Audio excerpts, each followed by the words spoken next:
Sharma, KD college Chaksu, BA second year की class paper 3 में आप लोगों का स्वागत करती हूँ।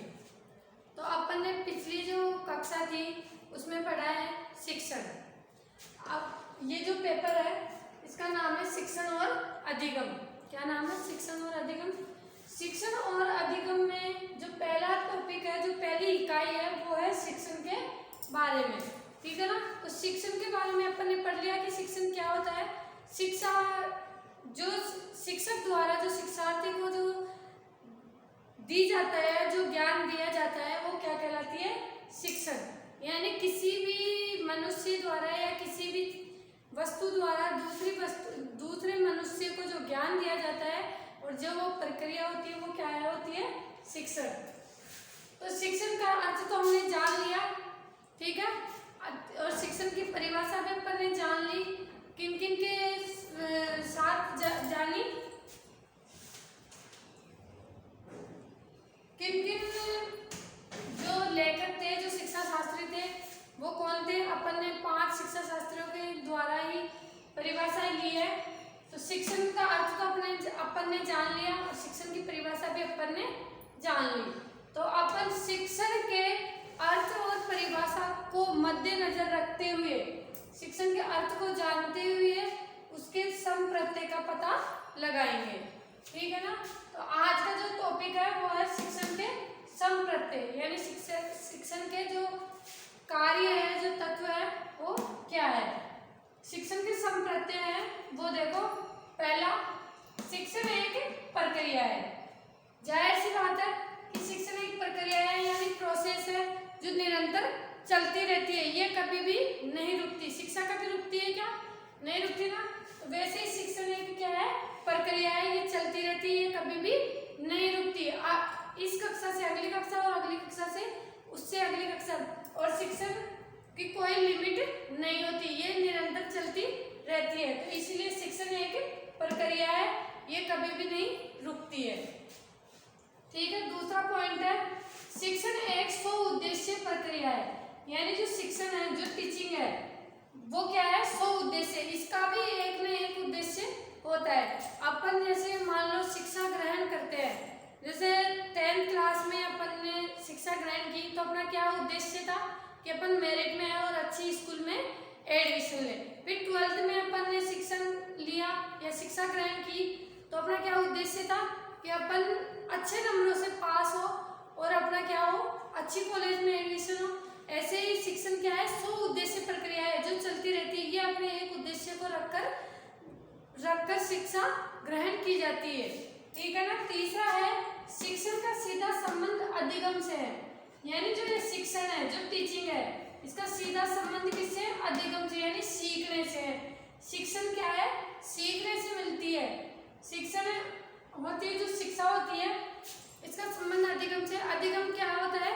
सीखना, यानी किसी भी कार्य को सीखना या किसी और से सहयोग लेना और उस कार्य को फिर खुद करना, वो क्या होता है? अधिगम। यानी बार बार सीखना ही क्या होता है? अधिगम। तो शिक्षण का सीधा संबंध किससे है? अधिगम से। अपन शिक्षण भी जब भी सीख पाएंगे या शिक्षण भी जब भी कर पाएंगे जब कुछ न कुछ सीखेंगे। तो तीसरा जो संप्रत्यय है वो शिक्षण का सीधा संबंध अधिगम से है। चौथा है, ये व्यवसायिक परिवर्तन वांछित होते हैं। यानी जो शिक्षण है वो व्यवसायिक, यानी कार्यों में, व्यवसाय के अंदर परिवर्तन वांछित होते हैं। ठीक है। पांचवा है, ये परिवर्तन स्वतः नहीं होते बल्कि शिक्षण द्वारा लाए जाते हैं। यानी जो चौथा पॉइंट है ये है कि ये व्यवसायिक परिवर्तन वांछित है, लेकिन जो शिक्षण के अंदर परिवर्तन होते हैं या व्यवसाय के अंदर जो परिवर्तन होते हैं वो स्वतः यानी खुद नहीं होते, उनको करवाया जाता है, उनको शिक्षण के द्वारा ही उनके अंदर परिवर्तन लाया जाता है। ठीक है ना? जैसे शिक्षण आपने पिछली क्लास में पढ़ा है, ज्ञानात्मक, भावात्मक और क्रियात्मक, वो तीनों ही क्या है? उद्देश्य है। तो पहले वो थे, फिर बाद में पहले क्रियात्मक थे, फिर भावात्मक थे और फिर वो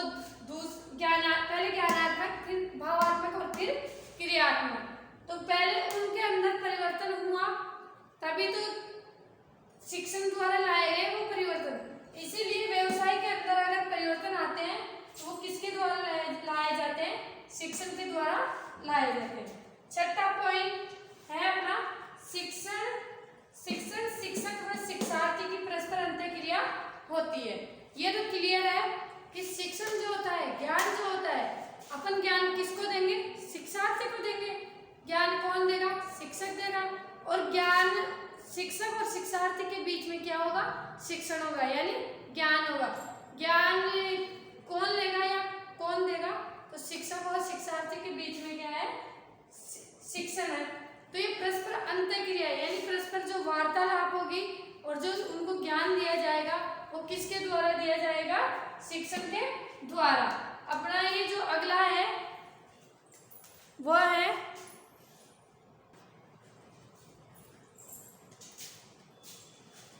हाँ, तो अपने 6 पॉइंट हो चुके थे। अब ये 7वां है शिक्षण के तत्व। तो देखो शिक्षण के तत्व, शिक्षण के कितने तत्व है, 3 है। कौन कौन से, शिक्षक, शिक्षार्थी और विषय वस्तु। क्या कौन कौन से हैं शिक्षण के तत्व, 3, शिक्षक, शिक्षार्थी और विषय वस्तु। शिक्षण को सीखने के लिए 3 तत्वों की आवश्यकता है, यानी ज्ञान जो होता है उसको सीखने के लिए या उसको समझने के लिए किनकी आवश्यकता होती है, 3 तत्वों की या 3 घटकों की। कौन कौन से, शिक्षक जो ज्ञान देने वाला है, शिक्षार्थी जो ज्ञान लेने वाला है, और विषय वस्तु जो खुद ज्ञान ही है। जो इन दोनों के बीच, शिक्षक और शिक्षार्थी के बीच में अंतःक्रिया करवाता है वो क्या है, विषय वस्तु है या ज्ञान है। ठीक है ना। 8वां पॉइंट है अपना लास्ट एंड 8वां, शिक्षण सुनियोजित प्रक्रिया होती है, यानी जो ज्ञान होता है, जो शिक्षण होता है, जो टीचिंग होती है वो क्या है, सुनियोजित, उसको पहले ही फिक्स कर लिया जाता है कि ये जो ज्ञान है वो किस टाइप के बच्चे को देना है या किस टाइप के बच्चे को नहीं देना। ये सब कुछ क्या है, शिक्षण पहले ही सुनियोजित प्रक्रिया है, इसको पहले ही फिक्स कर लिया जाता है। और अगर अपन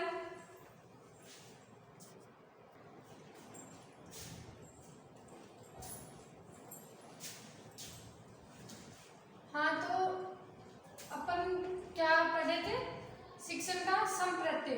अब शिक्षण का संप्रत्यय पढ़ने के साथ साथ अपन शिक्षण की, मैंने इकाई में बता दिया था कि शिक्षण का अर्थ जानेंगे, शिक्षण की परिभाषा जानेंगे, शिक्षण का संप्रत्यय जानेंगे, शिक्षण की प्रकृति जानेंगे, शिक्षण और अनुदेशन में अंतर जानेंगे।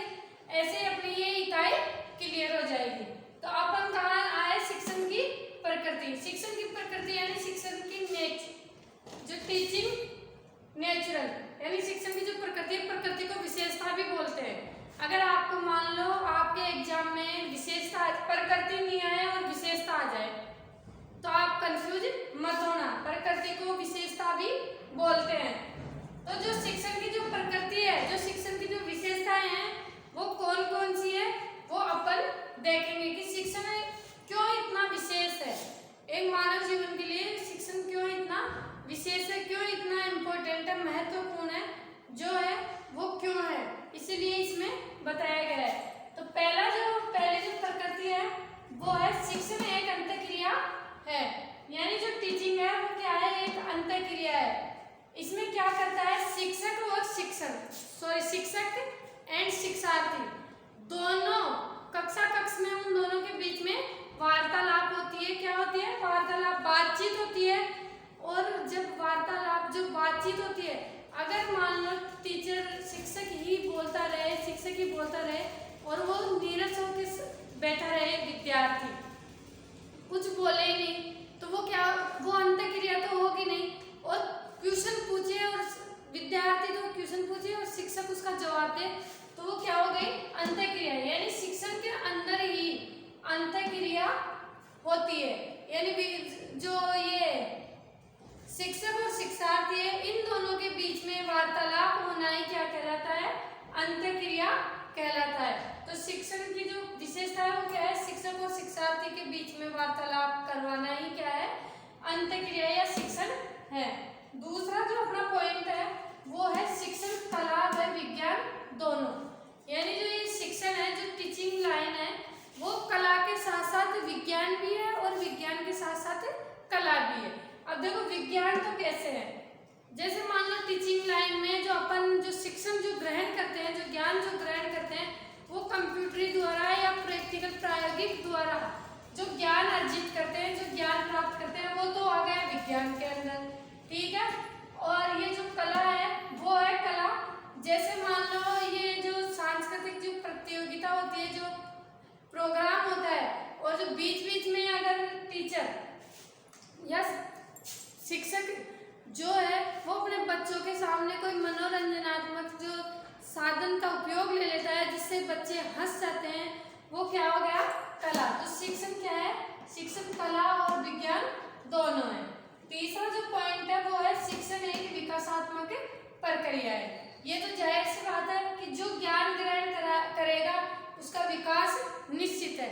तो जो ये जो शिक्षण है वो बच्चे के विकास के लिए अति आवश्यक है। यानी शिक्षण का ग्रहण करना या ज्ञान का ग्रहण करना बच्चे को विकास की सिद्धियों पे ले जाता है। और विकासात्मक प्रणाली भी क्या है? शिक्षण ही है।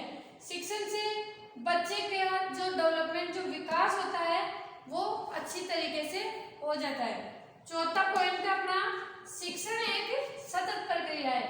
यानी जो पहले अपन ने जो संप्रति पढ़ा था उसमें भी यही आया था कि शिक्षण एक निरंतर प्रक्रिया है या सतत प्रक्रिया है।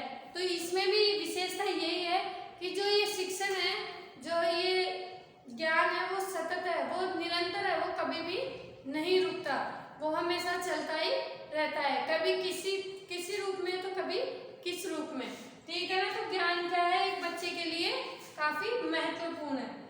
पांचवा पॉइंट है शिक्षण एक निर्देशन की प्रक्रिया है। यानी जो ये जो शिक्षण है, जो ज्ञान है वो निर्देश यानी इशारा, दिशा निर्देश देने वाली प्रक्रिया है। जैसे मान लो बच्चे को कोई गाइड करने वाला ही नहीं है और वो बच्चा अगर ज्ञान शिक्षक से प्राप्त करता है तो उसको निर्देश देते हैं और निर्देश देने के बाद में उसे बताते हैं कि तेरी मंजिल यहाँ पे है। तो शिक्षण क्या है? एक दिशा निर्देश करने वाला साधन है। शिक्षण एक निर्देशन की प्रक्रिया है, ठीक है। छठा पॉइंट है अपना, शिक्षण एक त्रिध्रुवीय प्रक्रिया है। अपने वो ये शिक्षण, इसमें शिक्षक, शिक्षार्थी और विषय वस्तु। तो शिक्षण एक क्या है? त्रिध्रुवीय प्रक्रिया, यानी तीन सिरों वाली प्रक्रिया है। शिक्षण के अंदर 3 सिरे हैं या 3 ध्रुव है। सातवां पॉइंट है शिक्षण का मापन किया जाता है। यानी जो शिक्षण है इसका मापन किया जाता है। जैसे एग्जाम लेके या फिर कुछ टेस्ट लेके जांच करते हैं तो उसका मापन किया जाता है और बच्चे को जब उसका मापन करने के बाद में जो रिजल्ट बताया जाता है उसके बाद में पता लगता है कि अपन ने कितना शिक्षण ग्रहण किया। लास्ट फाइनल पॉइंट अपना 8वां शिक्षण विज्ञान है। यानी जो शिक्षण है वो कला के साथ साथ विज्ञान भी है, लेकिन इसमें केवल विज्ञान ही बताया गया है। अभी जो अपना जो ये युग है वो वैज्ञानिक युग है, तो इसमें शिक्षण को अधिक से अधिक विज्ञान ही बताया गया है। तो अपन आज के लिए इतना ही। कल अपन पढ़ेंगे शिक्षण और अनुदेशन में अंतर। उसके लिए थैंक यू।